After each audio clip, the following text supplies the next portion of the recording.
All right, we are live. Welcome along to episode 10 of the Lifting in Life podcast. We're very grateful and appreciative to have Juliet along with us today. I'm going to hand it straight on to you, Juliet. If you could give us just like a really brief overview as to who you are and what you do now. Yeah, sure. Thank you so much for having me. It's always really special when someone wants to hear your opinions on a podcast. So thank you. I work at EY currently, and I've been in that role for about a year. And prior to that, I owned my own business as a nutritionist and personal trainer out of Les Mills. And I did that for about 6 years.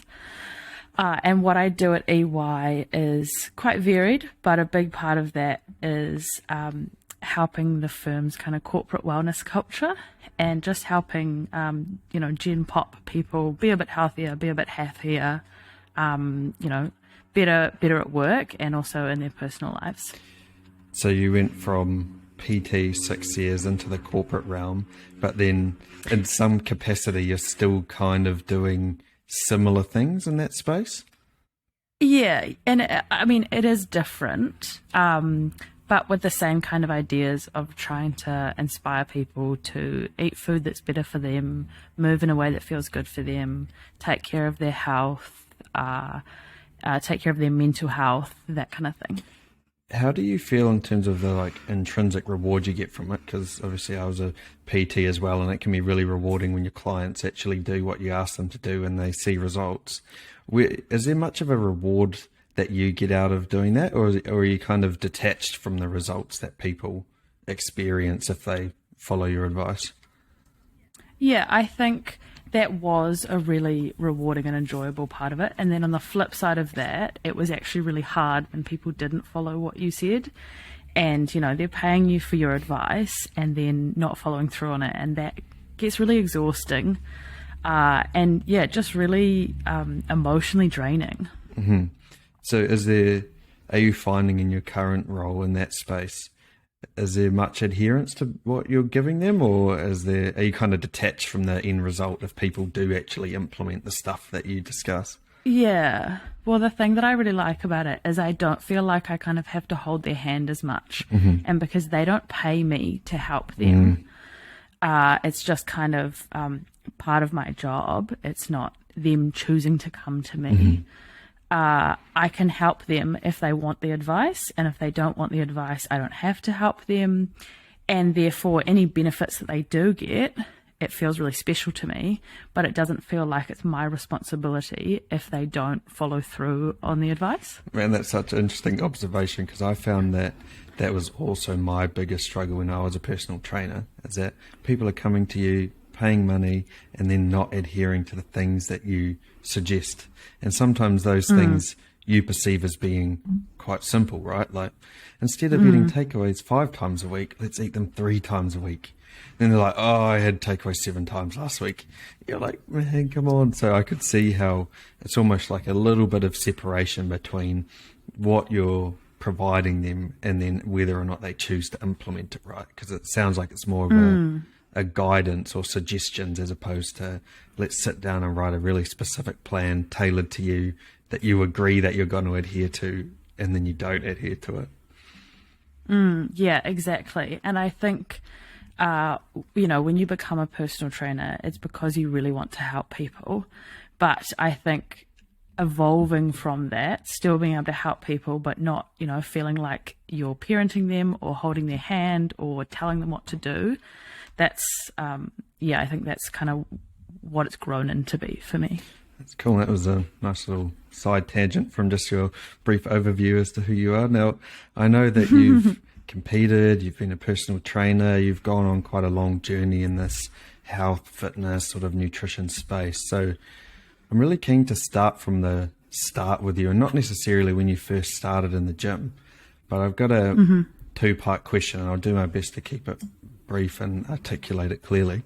But the first part of the question is, how old were you when you first started having thoughts around, if I make changes to my food and my training, then those changes can affect the way my physique looks?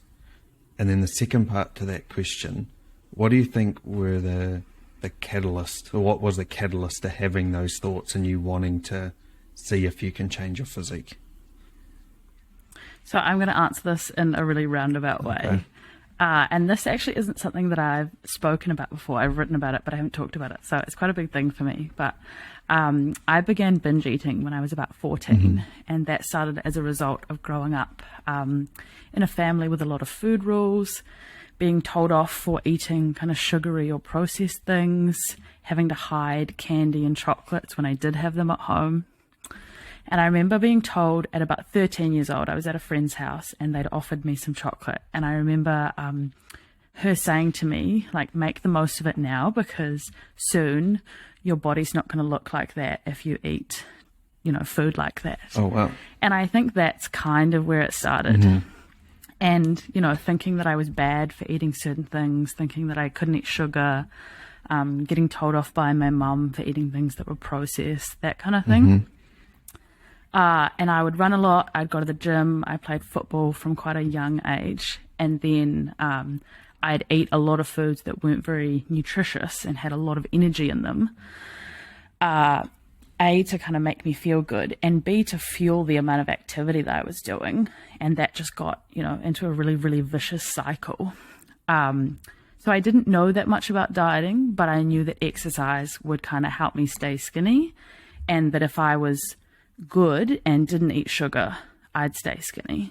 And I grew up as an adolescent in that era of the heroin chic model and, magazines fat shaming the Kardashians and the Victoria's Secret fashion show and the Sarah Jessica Parker baby food diet, that era. And I loved reading Vogue and I wanted to be a model. And, I remember reading that you had to be X amount of centimeters tall and you had to be like a size 4 to 6 to be a model. And I think just all of that kind of reinforced in me that I should look a certain way and that I needed to control things to look a certain way. Man, that's very deep, and there's a lot of things that we could unpack there. So would it be fair to say your journey into the health and fitness and training space almost came from negative pressures and negative stigma and a pressure that you put on yourself to feel and look a certain way? Yeah, absolutely. And, wanting to look like a particular body shape and wanting to make that my career. And then also that pressure from the people around me that diet culture was so ingrained in. Where were you getting your education around sort of nutrition and fitness and training from? Because it sounded like you were getting this idea or the myth that sugar and carbs are really bad for you and not eating is better because you'll stay skinny. Were you actively seeking education, or were you kind of just doing what felt like you were meant to be doing? I because I was so young, I don't think I was actively seeking education. I do remember, a lot on the internet. That was when Tumblr was a thing, and I'd follow a whole bunch of blogs about girls who were glorifying eating disorders, lived with eating disorders. There was that. Social media wasn't really a thing then, but a lot of, the internet and I guess magazines as well. That glorification of eating disorders, that's an interesting topic, because obviously that's not really much of a thing now. It's certainly the opposite when it comes to eating disorders. So when you felt like you had an eating disorder and then you saw that it was glorified, did you feel like you were almost justified in your actions then? Did it was it a positive thing for you? Oh, cool, I'm fitting in with the trends. Yeah, it was such an identity, right? And I was, if I could be like the skinny pretty girls on Tumblr, then, that reinforced that I was worthy and that I was, in a group of people. And I think, what you say is so true. It feels like now I follow a whole bunch of pages on Instagram who are, about positive body image and about eating disorder recovery and about, therapy and all that kind of thing. And I think in some ways, we're quite lucky that it feels like slowly social media and media is changing. Yeah, absolutely. And at that time, when you felt like you were in that community based on social media, how did your eating and your exercise affect your friends in real life? Like, what did your friend circle at school and stuff look like at that time in terms of the pressures around eating and exercise? So I had a group of girls at school, and there were at least two of them who had quite obvious eating disorders. All of them were very elite sports women. They all played multiple sports. They were all very focused, very fit. Some of them seemed to have really healthy relationships with food. Some of them were quite judgmental of what other people ate. And some of them really struggled with what they ate and needing to control food. Mm-hmm. So your community, if you're thinking about the social aspect of your friends and also the social media, it was all effectively reinforcing this pattern and this negative stigma around food. At what point did you sort of start to do more research and understand that perhaps that thing that you were being told so often in your young adolescence was not necessarily the correct path or the best thing for you? So that was probably around year 13. So I was about 17 when I started getting into the bodybuilding.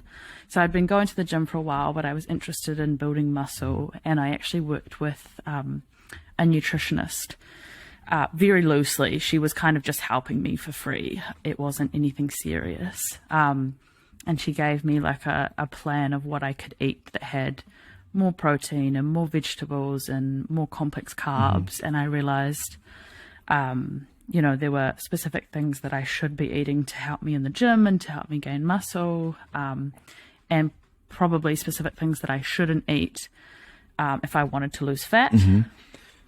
I'd be interested to rewind a little bit then. So by the time you were 18, year 13, you'd already been going to the gym for a little bit. What first got you into the gym?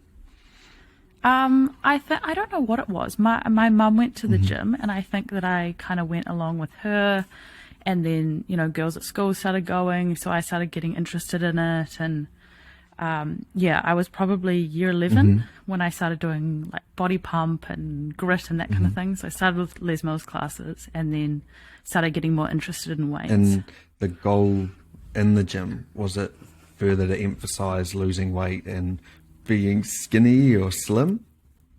Yes. Yeah, I think so. Yeah. Burning calories, losing weight, looking like a grit instructor, probably. Yeah. So it was more of an output thing and losing body fat, not necessarily wanting to put on muscle and be sort of toned or shaped. Yes. Yeah. And when you started with the nutritionist, is she or were they the person who kind of funneled you into bodybuilding or sparked your interest into the bodybuilding space? No, I became interested in it because a friend said that she was doing it, and she showed me some pictures of bikini girls, and I was like, wow, that's amazing. I want to do that too. So I think because of my age, the nutritionist wasn't keen to get super involved, but she kind of gave me some guidelines and some help. But I think that probably should have been kind of a warning sign. If the adults around me don't want to help me with this, maybe it's not the right thing to start at that age. But once again, kind of friends and social media. I feel like it was probably a wise decision from that nutritionist, because I feel like all too often just your standard personal trainer, your standard nutritionist has someone come to them keen to compete and ask them about it, and then they take them on when perhaps there's a deficiency in their knowledge when it comes to competing. Because as you know, cutting down and losing body fat versus stepping on stage are two entirely different things. Yeah, absolutely. And she could have made, good money off me. So I'm actually still friends with her, and she's a really incredible lady. So I think she made a good business decision not to get involved. Yeah, that's cool. So what did you learn from her in that time that you were under her as a client before you started bodybuilding, but when you started with her, what were some of the key principles that you learnt about nutrition? Just that I needed protein to build muscle and that I needed to eat more protein than I probably thought I did. And I learnt about, weighing food to understand how much is in it, and weighing food to be able to control what your body does. It's interesting when people go through these types of relationships with food and then they find bodybuilding. Often I've heard that that personality type tends to be really successful when it comes to being on a nutrition plan. I don't know if it was the same for you, but did you find that you stuck to the nutrition plan 100% and you weighed it out accurately? Was that the case or not the case? No, not at all. And I know what you're saying. A-type personalities usually are like that. But when I started, because I was so young, I couldn't stick to it, not at all. And having that history of binge eating, I think, made it harder for me to stick to things. And it's been the case through all of my preps. I've never been the person who's been 100% perfect with my nutrition, literally ever. So was binge eating still something that would occasionally occur when you started with the nutritionist then? Yeah, 100%. And as a teenager, it wasn't as aggressive. And then the deeper I got into bodybuilding, the more aggressive it got.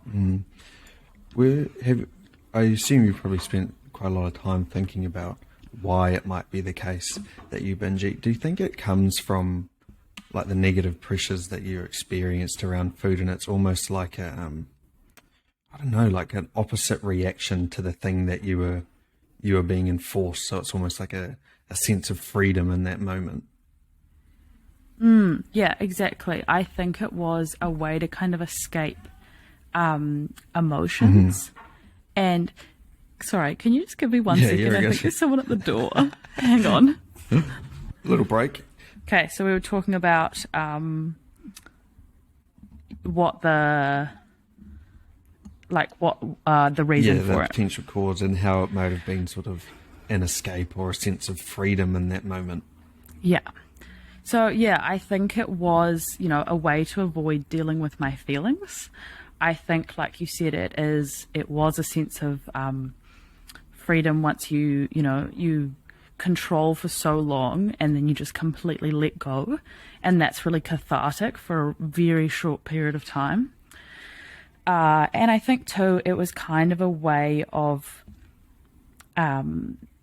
enjoying myself and feeling good about something once again for a very short period of time. Yeah, it's something that I can certainly sympathize with, but not necessarily empathize with. So I'm trying to put myself in your shoes to understand it. And I feel like you're touching on it there, but it sounds like it's almost a bit of a paradox, right? It's like a sense of freedom and a cathartic release, like you say, but then I could imagine very quickly it would flip to negative emotion not long after. Yeah, exactly. And, thinking back to times like that, you'd feel really good. You'd kind of get a high, you'd get a sugar high. And then you'd instantly, feel really sick, really bloated, really uncomfortable, really negative about yourself, and it kind of just reinforces that narrative of I'm not good enough. I don't deserve to feel good about myself. I'm really unhealthy. I do all these bad things to myself. And it's a really horrible cycle. What were some of the wider implications of going through something like that, apart from the potential, health impacts, but I mean, more socially, family-wise, friends? What were the wider implications that you think that might have had? So it definitely affected my relationships and, with partners and with friends. It made it really hard to go out to eat because I wouldn't want to eat anything and I'd be embarrassed to eat in front of people, or I was on a meal plan, so I couldn't, I had to take my own food with me. And then if I had a taste or if I saw something that looked really good, that would kind of start those urges, and then I'd go home and binge alone. That was really embarrassing. I'd find it hard to tell my boyfriend. I'd need time by myself because I felt so uncomfortable, and I felt like I couldn't see people because I didn't want them to see me in the state that I was in. And, you know, you can't explain that to people, so you have to cancel plans for no reason or say that you don't feel like going. And it affected my mood, which obviously affected the way that I spoke to people, or, you know, the way that I showed up. Sounds like a really challenging thing to go through, and I admire you for even talking about it now, because I'm sure it seems like it had really deep repercussions potentially on other relationships. Thank you. Yeah, it was. It's something that I've healed and worked really hard to work through, and worked really hard to understand. But it's something that I'm really passionate about talking about and helping other people with, because it is such a hard thing. It's such a isolating, lonely thing, but it doesn't need to be, and it can be fixed. And sounds like you're definitely on the other side of it in terms of seeing the silver linings and the learnings that have come from it. How did you implement or take from that experience into your personal training? How did that influence how you trained with people and how you communicated with them? I think it made me more empathetic to people's own struggles with food and their body. When I was bodybuilding quite seriously, I think that I didn't really take my clients' struggles as seriously as I should have, because I thought, you know, if I can be perfect, why can't everyone else? But then, you know, there's the flip side of that where I wasn't being perfect, and in my off seasons, I'd relate to people who felt uncomfortable in their body, or, you know, who didn't have a good relationship with food, and it just made me understand people a bit better and have more compassion for people who were slightly different, or, you know, struggled with things like that. And I'd be keen to understand at what point you started your bodybuilding and your personal training. Did they coincide, or was one before the other? Or so passion for bodybuilding started when I was about 18, or interest in it. I then decided that I wanted to get into personal training, and I was training to compete while I was studying. So it kind of went hand in hand, but then I didn't do my first prep until I was about a year into PT. And what did that first prep look like for you while you were also personal training?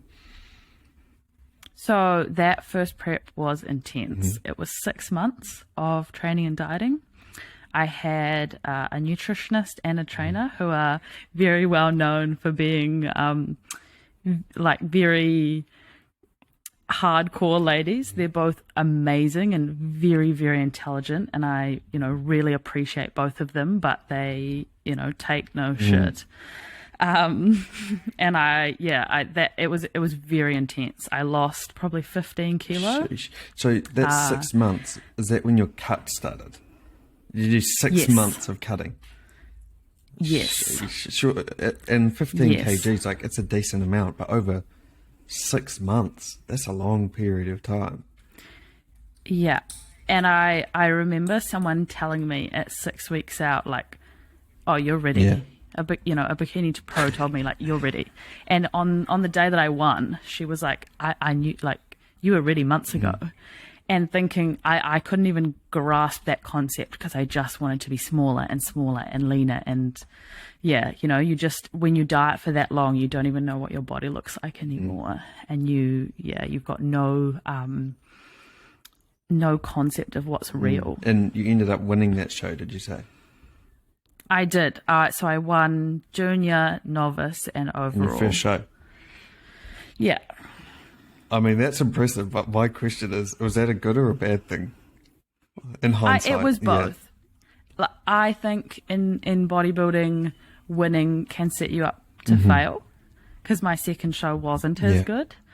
I think that it reinforced some negative ideas that I had, that I had to look a certain way to do well, or to feel good about myself, or for other people to think I looked good. I remember the day after going for a run and crying because finally someone else thought I had a good body. And so, winning that much, although it was amazing and it was a great achievement and it, all my hard work paid off, I think that it really set me up for some really negative things down the line. And those negative things as a result of winning, were they quite immediate, or was it more of a, medium to long-term effects from it? I think both. Yeah. So what did it look like straight after the show? Obviously you won. The next day, you felt happy and you felt validated by the way you physically looked. What did it look like for you directly post-show? Yeah, so my relationship with myself and with food was just in pieces. And I put on weight afterwards very quickly, and I didn't feel good about myself, and people had been complimenting me for all this weight that I'd lost, and I'd put it on, so I felt like they didn't think that I was good enough anymore or attractive. It made me feel like I felt uncomfortable in the gym. I felt uncomfortable showing up to work because I was supposed to be this, super fit, lean PT that everybody looked up to, and I kind of wasn't that anymore. And then it also, from a bodybuilding perspective, put me in a pretty bad place to do another prep. Yeah. It sounds like it was quite confronting in terms of your identity. That's a really strong thing with bodybuilding, is that I've competed, I look like this, my identity is now bodybuilding. If I don't look a certain way, people are not going to think I'm a bodybuilder and just think I did that for the one show, and then now what? You've fallen off the wagon kind of thing. So in terms of putting on weight and stuff post-show, obviously that's a really natural and normal thing, and your body should do that for your body. But did you follow a reverse diet, or were you set up with a reverse diet, and did you adhere to a reverse diet? I was set up with one, but I couldn't stick to it. My body was craving food, and my eating disorder was so bad that I couldn't stick to it. And was that because there was now no goal or finish line in terms of the prep? Because that can be a massive thing with the post-comp blues and not sticking to a reverse diet, is that the goal of a reverse diet is to be healthy and slowly introduce carbs and food back into the system. But now obviously no show, no goal. Was that a large contributing factor? Yes, definitely. And I did have another show in mind, but it was too far away, and I needed to build muscle, so I did need to put on a bit of fat, and I needed to eat more. But I didn't know how to eat more and listen to my body. And I didn't know how to not eat foods that weren't part of the reverse diet without getting out of control. So what did that reverse diet look like for you in terms of what the plan was, but then, what you chose to do or what your body wanted to do? So I was put on quite a low carb reverse diet to start, because I think the nutritionist kind of wanted to reset my insulin sensitivity. And I just remember eating, blocks of chocolate, tubs of Ben and Jerry's, tubs of Nutella, like anything that had sugar in it. IGI, insulin spike. Yeah. Which now I couldn't even imagine, and just makes me so worried for my blood sugar more than anything else. And then when did you sort of change tack and start prepping for another show? Because you've done multiple shows now. So what did that off season look like before you started prepping again? Yeah, so I can't really remember the dates, but I think I've done 7 shows over 5 years, maybe 6, maybe more shows than that. But I probably took 5 or 6 months off prepping and then started again, and I did a couple of shows back to back, and then kind of had a little bit longer off. I've never had longer than probably 8 months off prepping. Going into that second prep, did your feelings of sort of validation and self-love increase as your body fat started to come down and you started to see that bodybuilder? Like, what was that second prep look like for you? Yes, absolutely. Every prep that I've done, as I got leaner, I felt like that. And I think that second prep, I kind of had this ego that because I'd won before, you know, I could totally do it again. And I don't think that I felt I needed to work as hard. And I also didn't have that, you know, that first show drive and desire. And I think that ego kind of got the better of me. Yeah, that's a significant repercussion of winning really early on in your career, is that it's easy to think that you're just entitled to win your next one. But the people who you beat in your first show, it's going to be a totally different set of people and a different person like you're bringing to the stage as well. So how did that second show go for you? Did it match your expectations, or were you humbled a little bit? It didn't. I'm actually trying to remember which. I think my second show I came third at, and that was a pro-am. So it was international. So there were girls from Aussie. But I remember walking out, and I had food poisoning the morning of, which affected me greatly, but probably wasn't the reason I didn't win. And I remember walking out and feeling like that the judges weren't looking at me. And later on, I texted my friend in the crowd, and I was like, "Why weren't they looking at me? Like, what was wrong?" And she said, "Oh, you're just not lean enough. Like, that's what it is. It's not." I was like, "No, that can't be it." Like, which is ridiculous to look back on now, that I kind of went in with that mindset that, you know, I was, you know, do you all think that. your conditioning, do you think in hindsight you were lean enough? I think I was lean enough, and had I not been sick, that probably would have come through, but I was quite watery because I was unwell. And so after placing first at your first show, third at your second show, what did that post-comp reverse diet and look like, but also how were you mentally post that show? The reverse diet was the same. Couldn't stick to it. Didn't feel good about myself. Did way too much cardio. Ate way too much. And I probably felt like I needed to do another show to prove that I could be better and that I could be leaner. And it was just like, okay, what can I do next to get back to that point that I want to be at? It sounds like your mental shift went from one of feeling entitled to actually wanting to put in the hard work and prove to yourself and to other people that you could be lean enough and win again. Yeah, I think so. And I think in that respect, not winning really helped me. And while you were personal training at this time, were there any key learnings that you took from your prepping and your shows that you could help your clients with? I think the techniques that I learned about building muscle helped my clients to build muscle.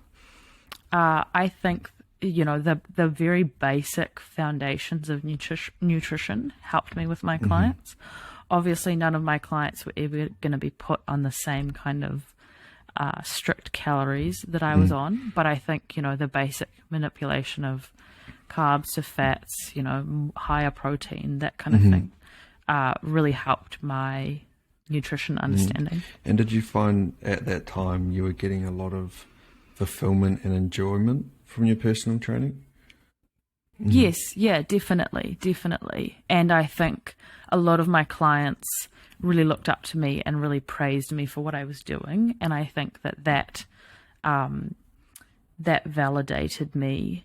And I was so focused on being in the gym and training hard that it was easy to also, you know, push my clients hard and show up for them all the time.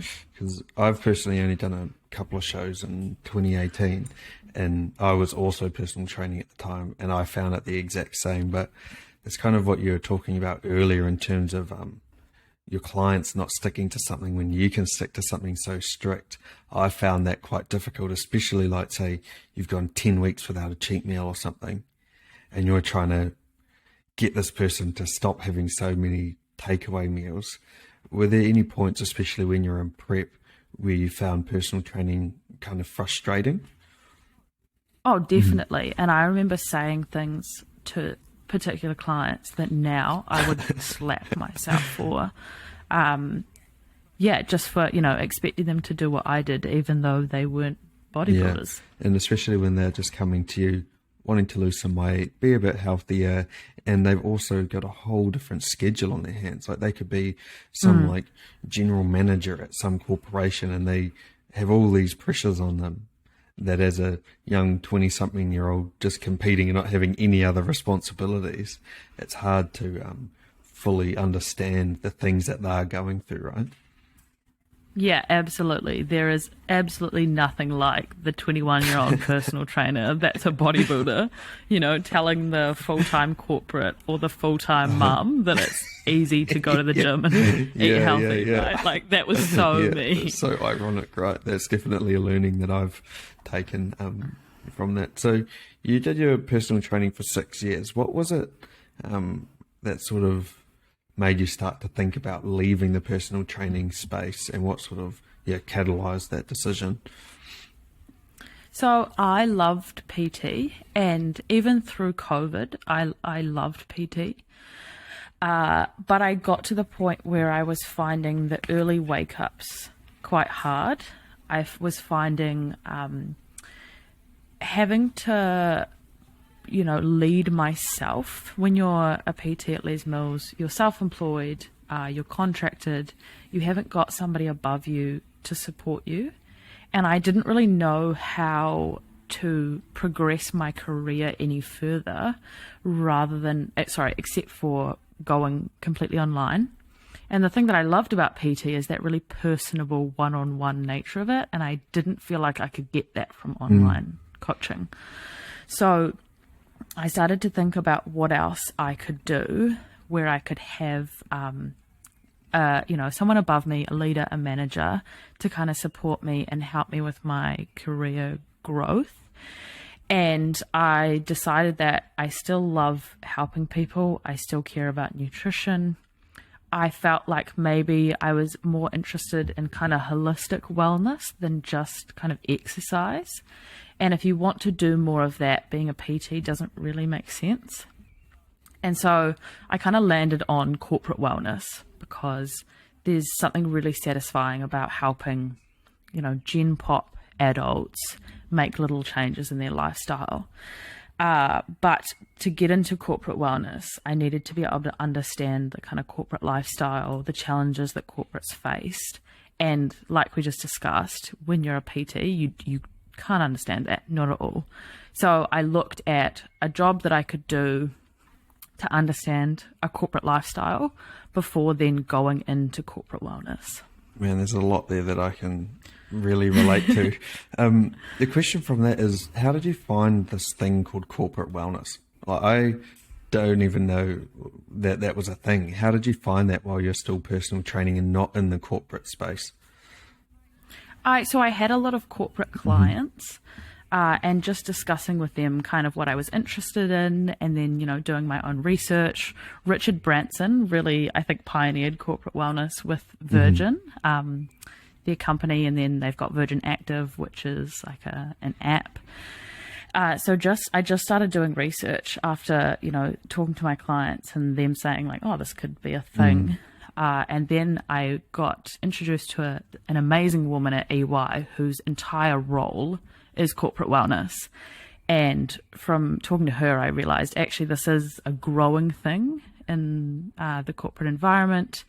It is something that companies are interested in and that you can, make a life of. Yeah, because well-being in private and public sector is such a huge focus now, but it's really cool to think that a business can do an in-house wellness thing. It's not an external person coming in and giving a 2-hour lecture and then leaving. There's an in-house team dedicated to that. So what does a everyday kind of structure look like for you? Like, what are you doing on your day-to-day basis? So just to be clear, it's not my official role. So I work as an executive assistant, and I also do markets and business development work at EY. But I've been asked by the partners that I work for to help their account teams with wellness. And I run little challenges for the teams. We do events. I've done a couple of seminars. But this woman, Dana, at work does it full time, and so that's her full role.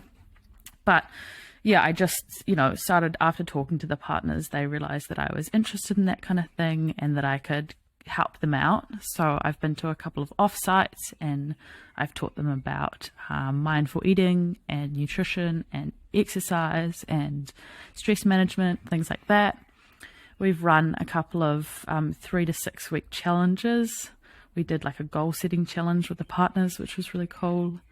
And then events that are based around wellness or just things that are less alcohol focused. Yeah, and that really is the holistic space that you're intending to get into as well. So I feel like you must get a lot of satisfaction out of doing those things and being able to educate people in that space.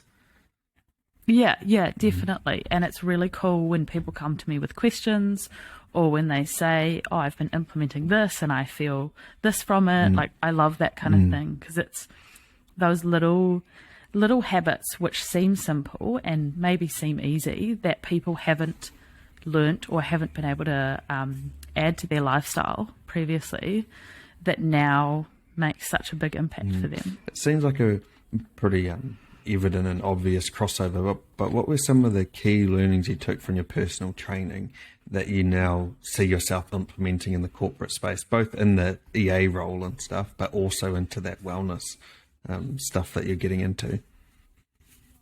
So I thought about getting into an EA role because if I could manage my own business, I could manage someone else's, right? And I've got those organizational skills and time management skills that seemed quite transferable. So there's all that kind of admin skill that I've got, which, yeah, really did transfer.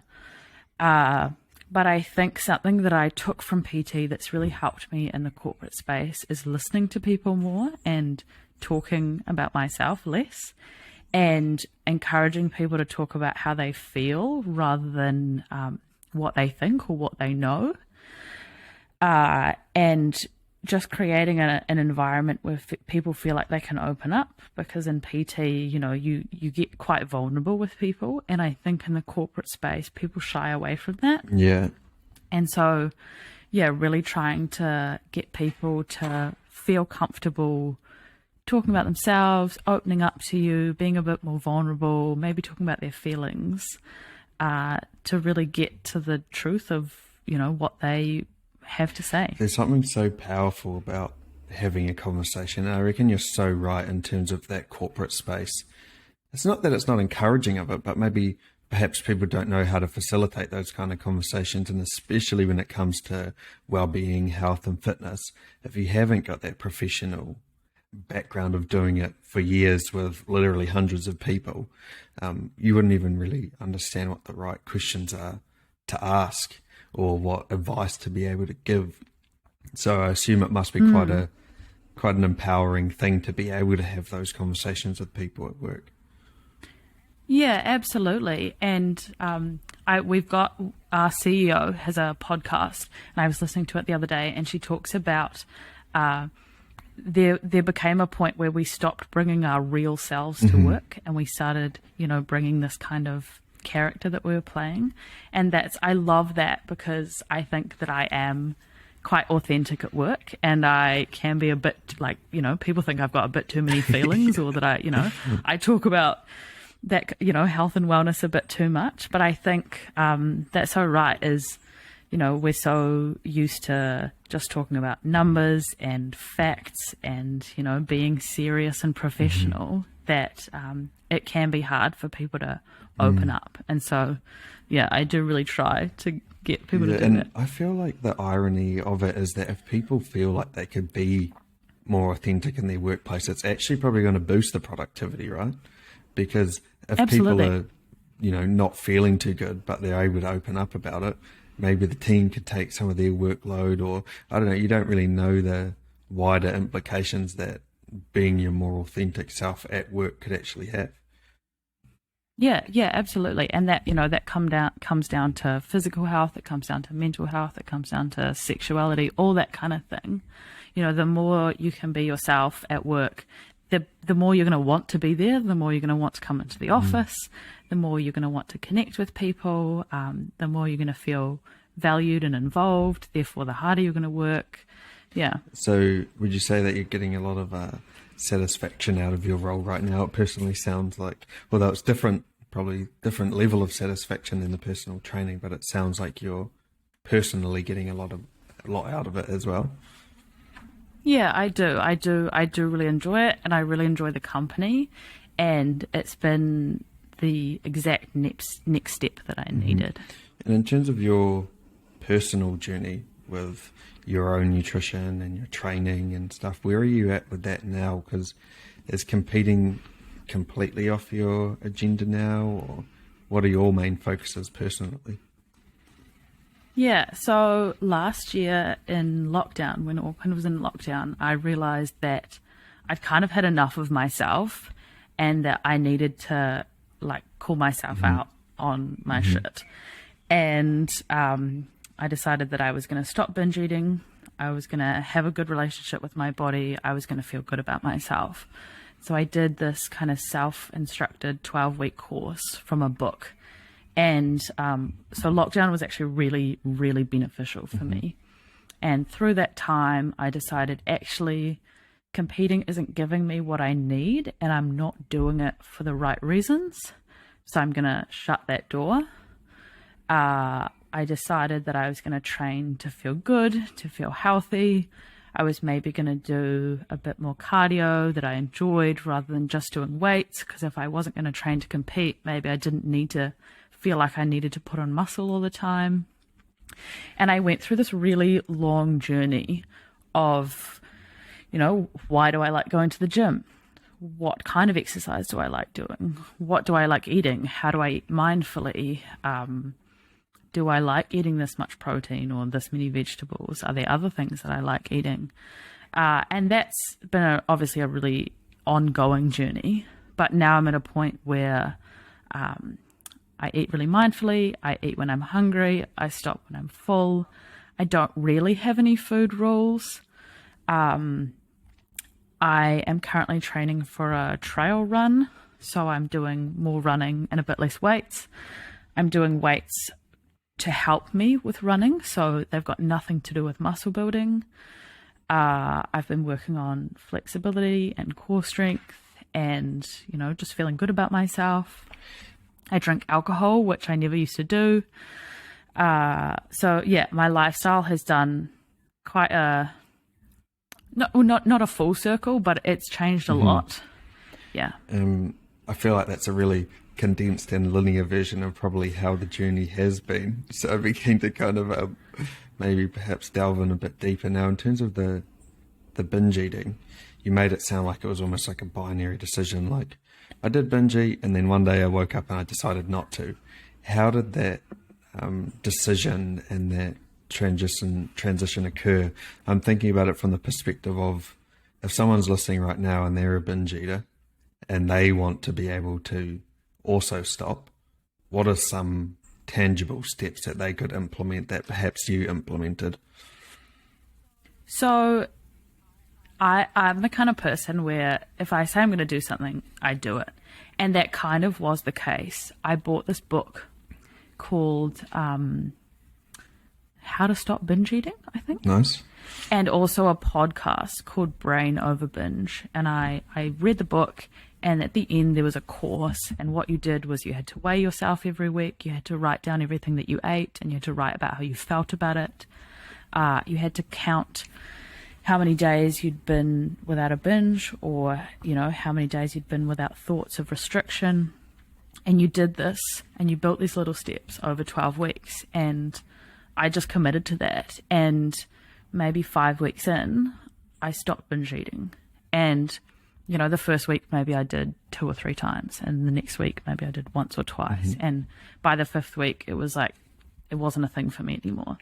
And that wasn't to say that I'd fixed, all my feelings about eating and my body, but I I just decided I'm not going to do this anymore, and I'm going to do the things that are going to help me not do this anymore. So I'm not going to restrict my food.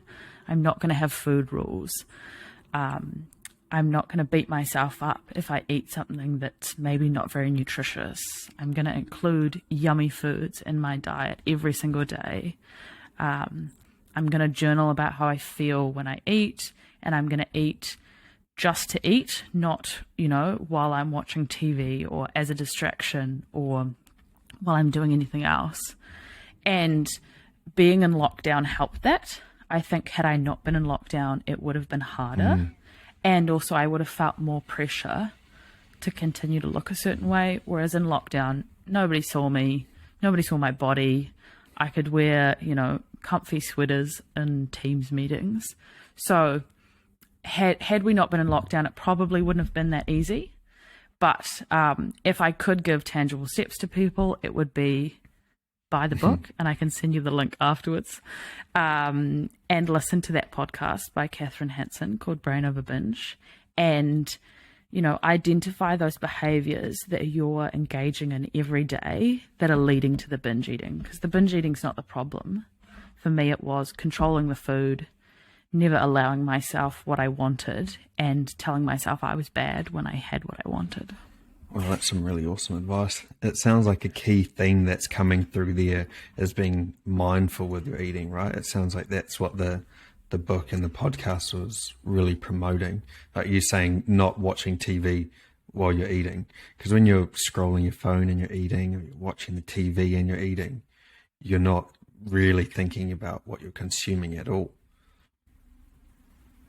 Yeah, exactly. And, your brain isn't primed to take in those signals of actually you're full now, or maybe you need some more. You're not thinking about the flavor or the texture or whether you like what you're eating. You're just kind of, getting it in. And we're all culprits of that. And after that period of being really focused and really mindful, I've definitely slipped back into sometimes watching TV and eating. But I think when you're trying to recover from something like that, you have to be really disciplined to just focus on what's right in front of you. And I really try to encourage people, don't have your lunch at your desk. Don't watch TV while you're having your dinner.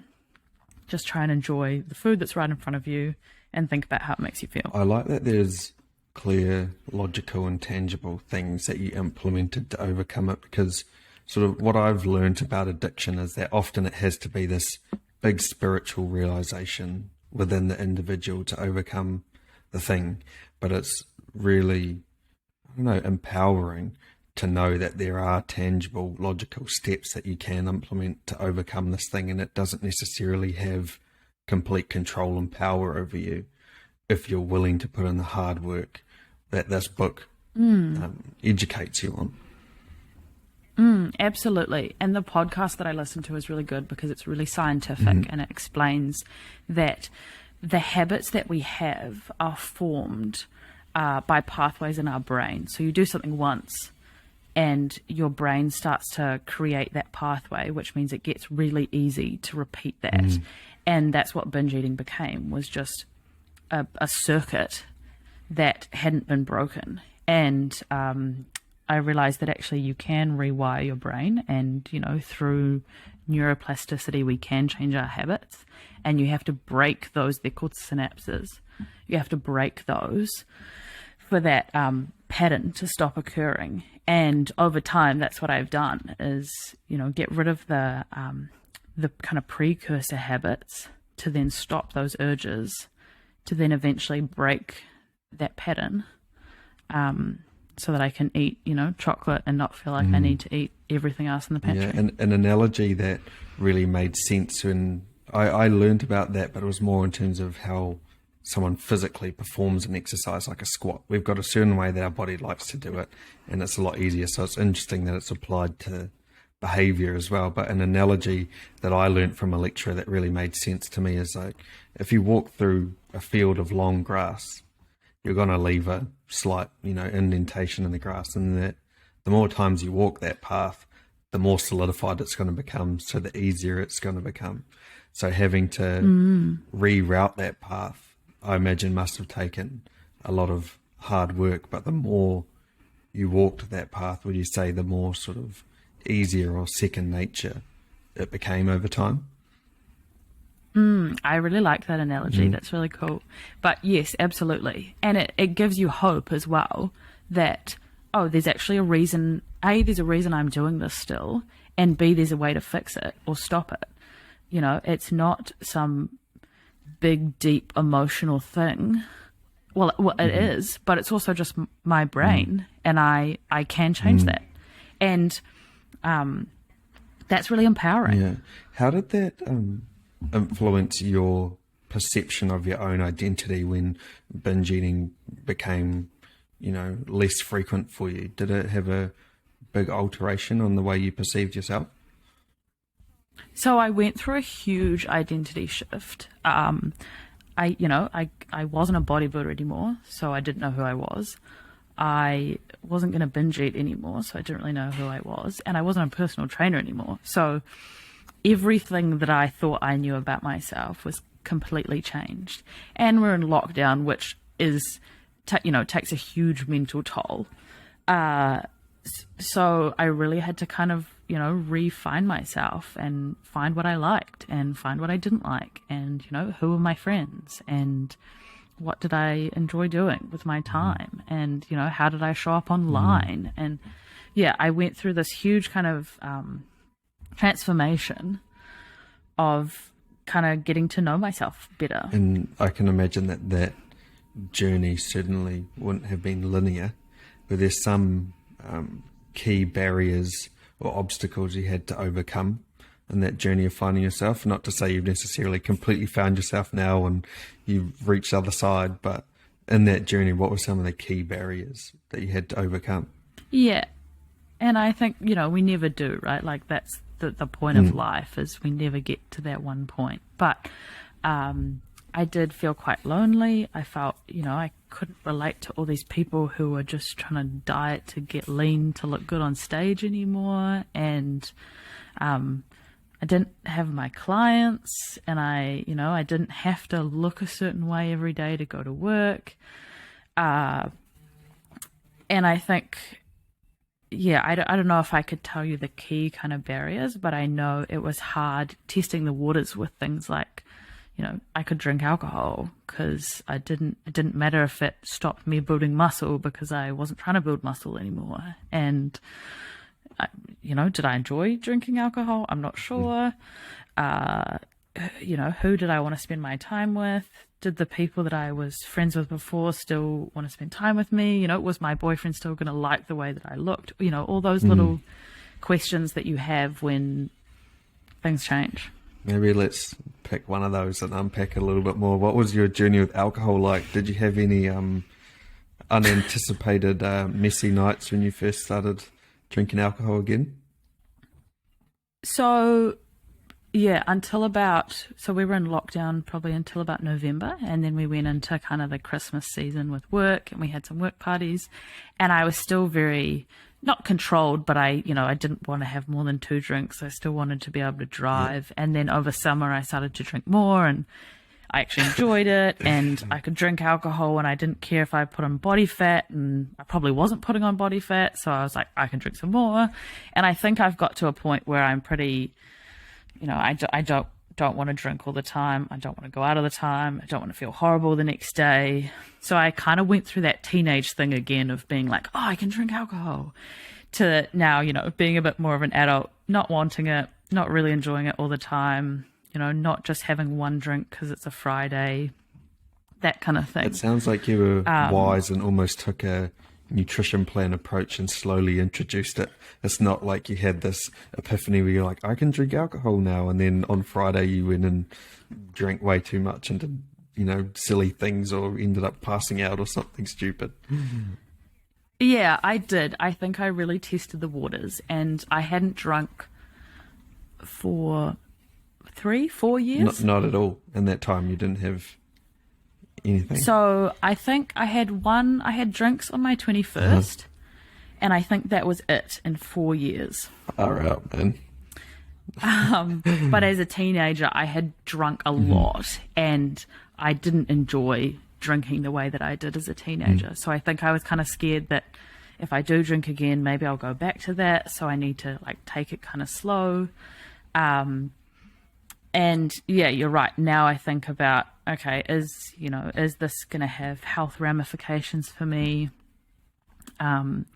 Do I want to feel a certain way the next day because I know I'm going to? Do I want my mental health to suffer just because of this evening? Can I have fun without it? Can I have fun with one glass of wine? So I think, I found a point where I'm pretty responsible with it. But it sounds like the relationship is more holistic. It's not, if I drink this, I'm going to put on body fat, and that's why I won't drink it. It's more so, do I want to have a productive Sunday tomorrow? Or, would I rather go out? It's not a negative relationship where you think or you view alcohol as that's going to make me put on more body fat. Yeah, absolutely. And I do still think, should I have the cocktail? Should I have the vodka soda? Because, one is probably 300 calories and one is probably 100 calories. But I'm not going to drink because it will affect my body. It's more, I probably don't need that much sugar and that much alcohol in one go. And you've probably seen the Huberman Lab podcast that came out this week about alcohol. Now, since listening to that, I'm like, wow, do I want to affect my brain thickness for the next year because I have this one? Yeah, I've only seen snippets of it. I haven't listened to the whole thing. I'm like, oh man, is this going to alter my relationship with alcohol entirely? I feel like I'm in a similar boat to you where, I don't know, I maybe have a couple of beers once a month or once every couple of months or something. So I'm not binge drinking like I used to when I was early uni or, teenage years. But I have seen that come up, and I'm intrigued to understand after listening to it how it'll alter my approach to alcohol. It is. It's a really good podcast. It's quite confronting. And he talks about alcohol in a binge drinking capacity, but also in even just having one glass of alcohol and how that affects you. So yeah, definitely prepare yourself before you go into it. I'll be prepared. Yeah, another aspect that you mentioned in your journey of finding yourself and your identity and what you're about again was your friends and the relationships around you. How did you find that you would interact with your friends post competing, post personal training, when you're going through that journey of finding yourself? So something that I've noticed about myself is I'm a lot more empathetic. I'm a lot kinder of a friend. I've got more time for people. I'm more present when I am with people. I'm more understanding. I'm more supportive. I'm better at listening to them. So not being a bodybuilder or not having an eating disorder has made me a better friend, a better partner. I feel like I'm a better person for it. And I think a lot of my friends have commented on it and noticed it, that I show up better when I am with them, and I'm less judgmental of myself. And I don't think I was ever overtly judgmental of them, but maybe they could feel that I'm not as judgmental. And I'm more fun, and I'm more spontaneous, and I'm more relaxed, and I do, different things and more things, and I'm up for different activities, and that kind of thing. It's almost like you're able to do all the things that you can't do when you're on a bodybuilding prep, even in terms of the one component of having time, right? If you've got to do an hour of cardio, an hour of weights, and prep all your meals, at what point in the day are you going to realistically fit in time with your friends? Well, you basically can't, right? Yeah, exactly. And then when if you do show up, you're spending too much time plugging your food into MyFitnessPal or feeling anxious about yourself. And I've gotten rid of all of that to the point that I can spend time with someone and not need to go on my phone and, not think twice about what I look like and just enjoy their company. Man, that's awesome. And what about the component of your training? I'd be keen to delve into that a little bit more in terms of how you've gone from obviously the hypertrophy based weight training to now saying you're training for a trail run. What was the mind shift in that decision from going hypertrophy route to now, thinking about doing some trail running? So that was really hard. And, you know, when you've spent so long in the gym training to build muscle, you don't know what else to train for. And I mean, that sounds silly, right? But you know, during lockdown in the garage gym, I was still doing legs twice a week, upper body twice a week, going for some runs, going for some walks. And then I thought about it a bit more, and I was like, you know, maybe I want to change this up a little bit. Maybe I want to get a different coach, because I still had someone writing me a workout program. So I got someone to write me a bit more of a functional training plan, and that was kind of upper and lower together, and there were more supersets, and it wasn't about building muscle. It was about mobility and core strength and stability and that kind of thing. And I was, you know, enjoying that, but felt a little bit like I didn't really have a goal. And so I was kind of doing it to feel good. And then sometimes I wouldn't do it because I couldn't be bothered. And I didn't really like that, because I've never really been, you know, I'm quite a routine person, and I like having something to stick to. And I don't like when I don't stick to something out of kind of laziness. It's the tangible thing you get from hypertrophy-based training, right? You know that if you miss a day, that could have a negative impact on your hypertrophy. So it seems like that mindset was still filtering through when you changed your style of training. Yeah. And if you miss a day, then you mess up your schedule, right? Or and so I kind of, I was enjoying running a bit, and I thought maybe I'll get a running plan, because I like running, but I'm not doing very well on my own. So I asked a friend who's a running coach for a program, and then I asked someone else for a weights program to supplement that. And that's been really awesome, because I've got a set thing. I know what I need to follow each week, and I'm working towards a goal, but the goal is measurable and specific, and it's purely based on my performance. It's not based on anything else. And so, yeah, that's been really awesome, because I can see myself getting fitter. I can see myself getting faster. My body feels strong and flexible. I don't have injuries or anything like that. So I'm still looking after myself, but I've got something to work towards that's, measurable. There's a couple of key learnings from that transitional phase from the hypertrophy to the running, more specific training, is that, one, you looked for the advice from a professional, right? You didn't just start randomly running 10K a day and then getting injured or something. So that was part of it, for obviously your running and your weight training complementing that. But then the second part of it was creating a clear goal for yourself too. So you don't just think, oh, I want to stop hypertrophy stuff and start running. And then, not necessarily that it would have been inevitable, but it would have been a lot harder to adhere to a plan without having that goal. So I think if there's people who are interested in that, potentially adapting their training style, would you say that those two things would be quite instrumental to sticking to the new style of training? Oh, definitely. And I think being a PT, you know the value of having a coach or someone to support you, right? And since I started having someone training me, I haven't had a period of time where I've done it myself. Not because I don't know what to do, but because I like learning from other people. And I think everybody can benefit from somebody being an objective eye, and teaching them, different ways of doing things. So, that's the piece around the coach. I would support everybody to get some sort of trainer or coach, whether that be to do with fitness or life or, mental health.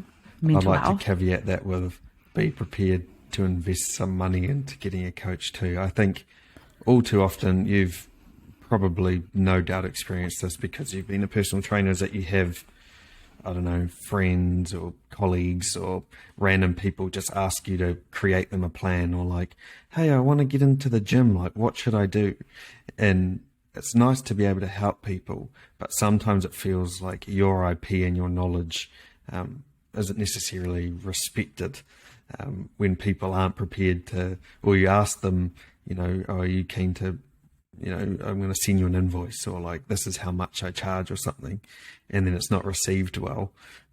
That's my experience from being a personal trainer. If you're seeking a coach, be prepared to invest in yourself too, and to pay them for the knowledge that they've worked so hard to attain.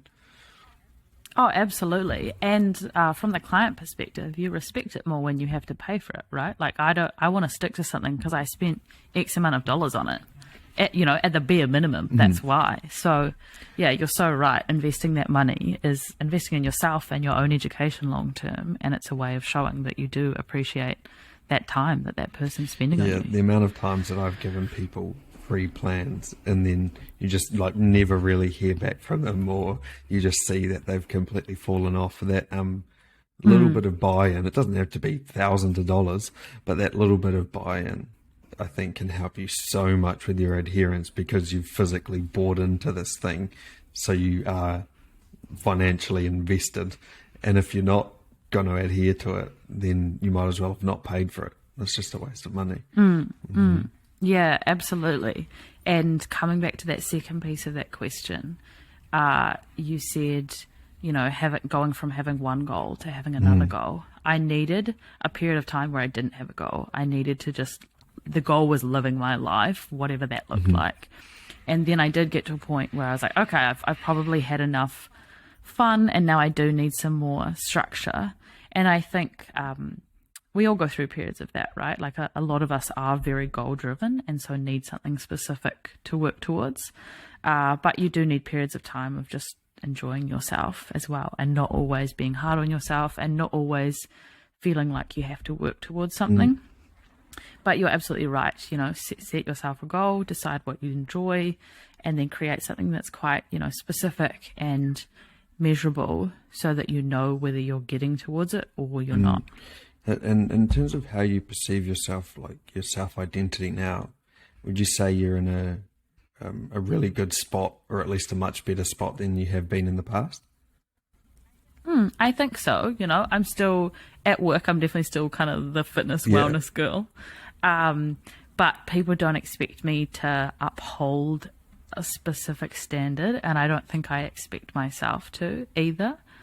And, as we said before, it's a really ongoing journey, and who I'm going to be this time next year is going to be different to who I am now. But one thing I can say for sure is that my identity isn't wrapped up in what I look like. What I look like doesn't consume my life, and I'm so much happier for that. Yeah, what it reminds me of is before one of Chloe's shows, she went and saw a sports psychologist, and she gave her this analogy of your life is like a pie. And when you're bodybuilding, and it has to be like this, but when you're bodybuilding, your pie is, 90 to 95% bodybuilding, right? And the little slithers that are left is like friends, family, work, social. So to me, what I'm hearing is that was your pie, but now what has happened is that it's becoming more evenly divided and you have more time and more capacity to be able to dedicate to the other facets of your life that are also important. Yeah, absolutely. And I think Chloe and I have talked about that before as well. Having things in more balance, right? Because, the scales being tilted one way or the other doesn't work very well long term. Unless you're a super elite athlete, trying to get to the top of your pinnacle, balance is the best way to go. Absolutely. And I think it's important to also touch on the fact that we're not saying don't compete and we're discouraging people from competing. I think competing as well is also a very powerful life lesson in terms of, well, if I can dedicate myself to this prep for 15 weeks and not fall off the plan and stick to it 100%, what learnings from that, or how can I apply those learnings to other areas of my life too? So if you're thinking about competing, 100%, I would definitely say do it, get a good coach, all of that kind of stuff. But I suppose it's be mindful of the learnings that you can get from it, and you don't always have to be in that strict structure. Yes, yeah, correct. And for me, competing wasn't the problem, but it was the vehicle. The problem started long before that, but competing was the vehicle that, took me to that worst place. But yeah, I think the same, the lessons, the self-development that I got from it, the friendships that I built, like you said, the belief that if you can do that, what else can you do? Has taught me so much, and I don't regret any of it at all. And I would encourage a lot of people to compete. I wouldn't encourage everybody to compete, but you're so right. Even just in the gym, if you can do that squat, and before that you could only do bodyweight squats, what else can you do in your personal life? What can you do at work?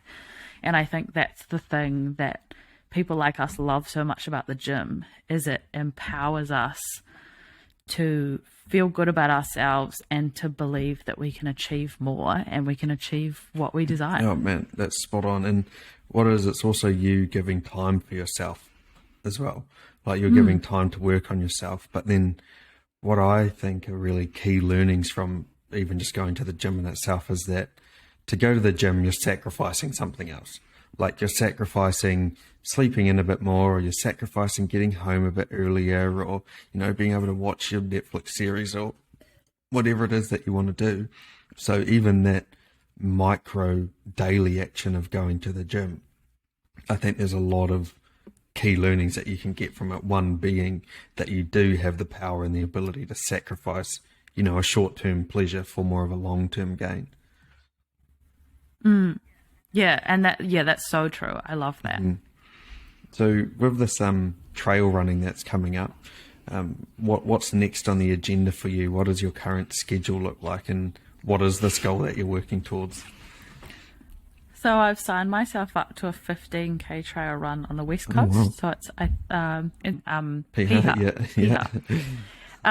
which will be beautiful. And I honestly think I've overcommitted myself, but it's in November, so I've got a good amount of time. I'm running probably half the distance at the moment. And I think if I can get to about 13Ks, I can probably do 15.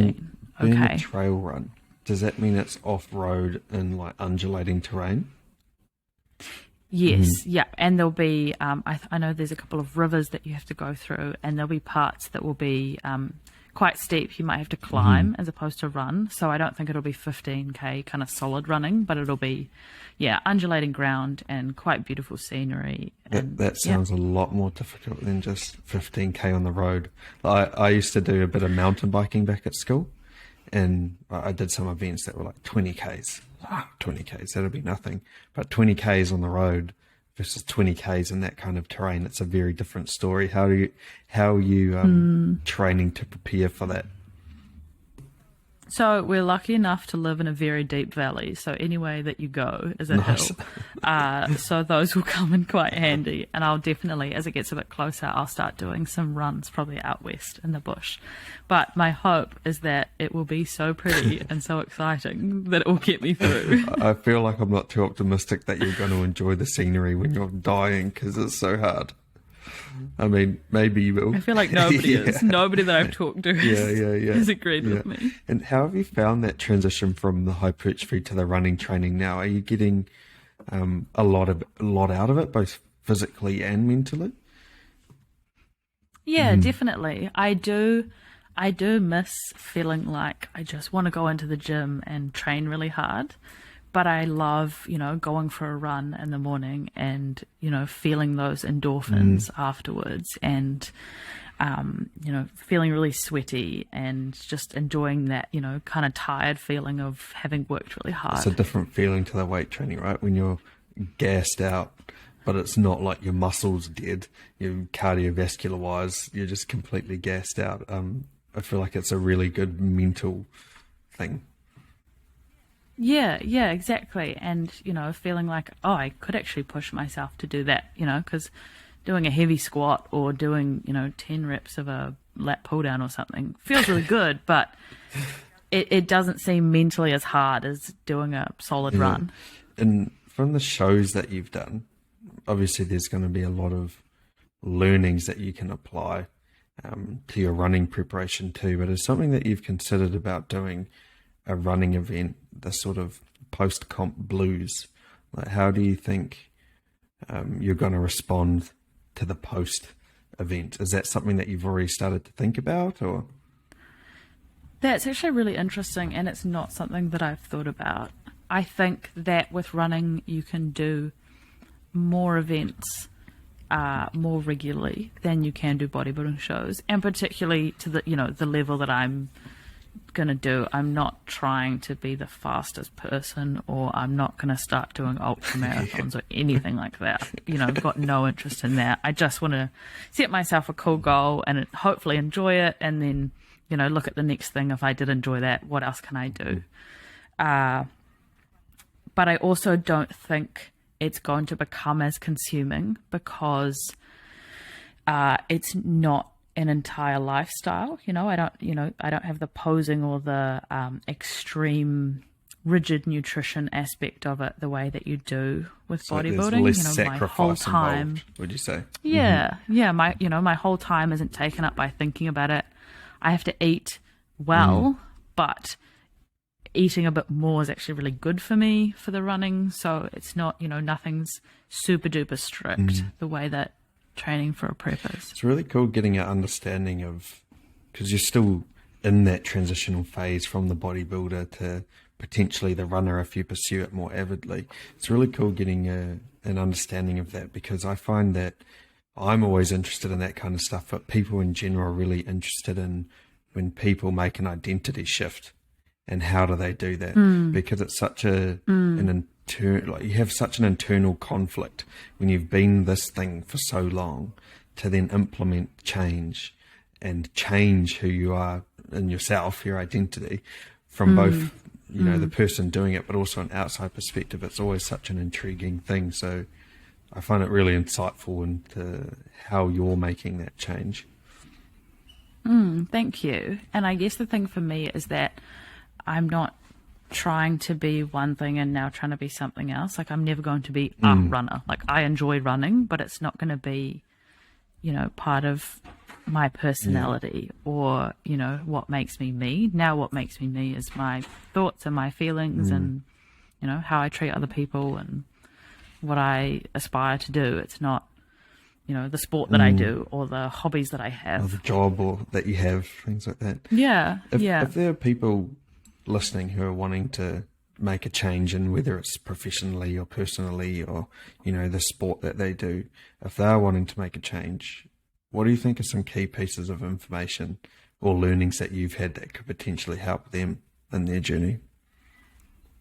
I think it would be spend time trying to figure out what it is that you actually want. And if you don't know what you want, just try some things. Don't just do something because you think it's what you want or because other people want it for you.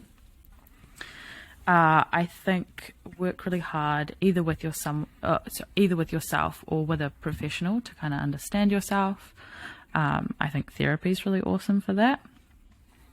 And just give yourself time and grace, and know that you're going to make lots of mistakes and you're never going to get to that kind of finished product. You're just going to feel a bit better about what it is that you're doing in the end. But, in that time, allow yourself to muck up and to maybe feel bad and, just allow yourself that space and that time. That's such an important aspect you're touching on there. And it's something I saw the other day. I can't remember who put it up, but they basically said, as humans, we shouldn't be stuck in indecision for too long. We're beings that have evolved to respond and adapt to our environment, right? So if we do something and it doesn't work, that's better than not making a decision and not doing anything. So you're touching on there is like, just give it a go. If it doesn't work, you've got time and you can change it. It's so much better to try something and it sucks than to not try it, or to always be thinking, oh, maybe I should try that thing. Absolutely. And, that might be a really privileged perspective, but I think, weigh up the cost. What is the worst realistically that's going to happen? Will you get over that? Okay, if you will, then just try it. You might like it, you might not like it, but it might not end up as terrible as you think. So just give it a go. That is another important thing you're touching on there. It obviously depends on what you want to do. If you want to try race car driving, that's probably less tangible than trying running. But I suppose, depending on the situation, can be more or less at stake. But as a general guideline, I'd say it's much better to try the thing than not try it. Like, one thing that I'm contemplating at the moment is trying out jiu-jitsu. Like, me and one of my mates, we've been talking about it. But one thing that I can't help but think about is, okay, how is this feasibly going to fit into my weight training plan? I don't want to have to take out a day or manipulate my plan too much in order to introduce it, but it's one thing that I've been wanting to do for a long time. So how can I implement that without it affecting too much? It's something that I'm going through at the moment. Yeah, I understand. And when you do that kind of performance sport like that, you do need to, cut back on the weights, right? And you probably need to be a bit more mobile and a bit quicker. So cutting back on the weights probably is going to help. And also just having that time to train. But I know a lot of people that do jiu-jitsu and really enjoy it. So I would encourage you just to give it a go. Well, it's 'cause we did it at high school a little bit. So I know I already enjoy it. But yeah, my biggest thing is how can I include it without having to change my whole plan too much? But I feel like the benefits of doing it certainly outweigh the potential negative repercussions. But another way I've been thinking about it too is that you might want to do that thing, but it's not indefinite. You don't have to do it for the rest of your life, right? If you're interested in trail running, for instance, you might do that for a year and then you could go back to bodybuilding if you wanted to. Yeah, exactly. And that's so right. Like, try something, do it for a bit. If you don't want to do it anymore, that's fine. Do something else. It's not, you haven't committed yourself forever to that thing. Yeah, because it's easy to think that when you're making a decision, it's so finite and final, and that I have to stick to this thing from now on. But I mean, unless you're 100 years old or something, you've got plenty of time left to be able to adapt. Absolutely. Yeah. And that's such a good life lesson for anything. I feel like we've covered the key points that we wanted to cover today. Is there anything else you wanted to delve into? No, this has been good. I can't believe we've talked for an hour and a half. I feel like you speak really well too. Amazing. Oh, thank you. I think you did a really I've got good too job. much to say. Obviously, I follow you on Instagram, and I think you give out a lot of really good and insightful content, and I feel like you're quite authentic too. You're not trying to be the happy-go-lucky highlight reel kind of person all the time. So I'd Thank you. definitely recommend, if you're listening, to follow you on Instagram. Now, how do you say your last name? Is it Esveld? Is that right? It's Esveld. Yeah, so pretty much on the money. Juliet Esveld. But highly recommend, because I think you give out a lot of good, free and valuable advice on your platform. Thank you. Yeah, I really appreciate that. And I think you're so right. Like, Instagram's so full of fake, right? But it's so hard to keep that up. I mean, it just gets exhausting. Jeff and I, it sounds like we're about to delve into another topic. That's so good. Jeff and I talked about this in our previous episode. And what I said is that it's so much easier to post on social media when you're feeling good and when you've had a good workout and stuff like that. So although there is a lot of negative stigma around all you see is people's highlight reels and stuff like that, I feel like when you're having a shitty day and you're tired and you had a bad workout, you just almost don't want to post. It's not necessarily like I always have to be posting my highlight reel, but when you're not feeling good, you're in turn often not motivated to post. And part of it is that you don't want to bring people down, right? Like, I don't want to be negative and make people feel bad. Yeah. But also, I haven't reconciled the situation in my head properly that I can articulate it the way that I want at the time. But you can always go back and talk about it, right? Like, I was listening to a podcast with Brett Contreras, and he was saying when he was going through a really hard time, he didn't, post anything on social media. But then once he'd gotten through that situation and properly understood it, he could go back and talk about it. And sharing it in hindsight is still as valuable as, sharing it at the time. I guess this episode and what you've discussed is a clear example of that, right? And the things and the lessons that you've learned, being able to, impart that wisdom on people now as a result of those hard things that you had to endure, is evidence of that in itself.